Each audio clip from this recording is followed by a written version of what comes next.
سوال ہے سورہ طلاق میں کہ اس کا ترجمہ یہ ہے کہ اللہ وہی ہے جس نے 7 آسمان پیدا کیے ہیں اور زمینیں بھی آسمانوں کے عدد کے مطابق پیدا کی ہیں. حضور اس کی تشریف میں کہ 7 آسمان عدد کے مطابق تو کہیں نہیں لکھا ہوا، مثلہا ہے،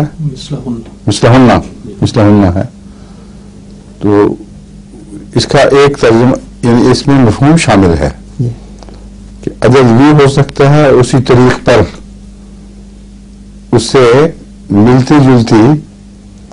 زمینیں بھی، سمجھیں؟ اس لیے عدد کے مطابق لفظی ترجمہ جو ہے یہ اگرچہ ممکن ہے کہ یہ مراد ہو اور یہ ترجمے کے طور پر ناجائز نہیں بلکہ توجہ دلانے کے لیے مفید ہے،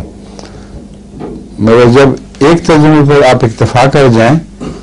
تو پھر خطرہ ہوتا ہے بعض دوسرے معنی کے پہلوؤں کو نظر انداز کر دیں. تو یہ میرے نزدیک بھی مراد یہی ہے کہ ہم نے جس نے 7 آسمان پیدا فرمائے اس نے زمینیں بھی پیدا کی اور زمین کی تعداد کو زیادہ بتایا گیا ہے.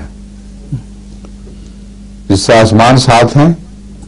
زمینیں بھی گویا 7 ہیں، ٹھیک ہے؟ اور جس طریق پر آسمان اور زمین کے رشتے ہم یہاں دیکھتے ہیں ایسے ہی رشتے اس کے علاوہ اور بھی ہوں گے. مثلہن سے مراد یہ بنتا ہے کہ اسی قسم کے آسمان اور زمین اور ان کے آپس کے تعلقات اور بھی ہیں، ہمیں جن کا علم نہیں ہے. تو اس کا مطلب یہ ہے کہ اور ایسی جگہ بھی ہیں جہاں کسی ایسی جگہ پر جہاں زندگی کی کوئی شکل رہ سکتی ہے، اس کو قائم رکھنے کے لیے، اس کی ضروریات پوری کرنے کے لیے اس کے سماج دنیا جس طرح ہمارے ہیں اس طرح وہ پیدا کیے گئے ہیں. مثلاً ہم نے یہ مضمون بھی اس لیے میں نے کہا تھا کہ عدد پر محض عدد کہہ کر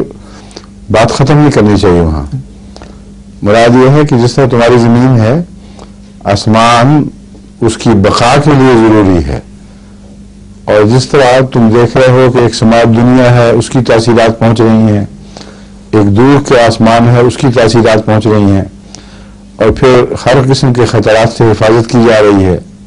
من کل شیطان مارد. تو اسی قسم کے نظام اور بھی ہیں، صرف اسی کو اکیلا یہ سمجھ لینا. بس دوسری آیات قرآنی جن سے زندگی کا باہر ہونا ثابت ہے یہ اس کی تائید میں بھی ہے اور بتا رہی ہے کہ وہاں اسی قسم کے کچھ نظام ہیں کہ زندگی کی بعض قسمیں بس رہی ہیں جن کو سپورٹ دینے کے لیے پورا ایک آسمان محیط کیا گیا ہے، یا اس سے زیادہ آسمان ہیں جو اپنی اپنی تاثیرات اس پر ڈال رہے ہیں.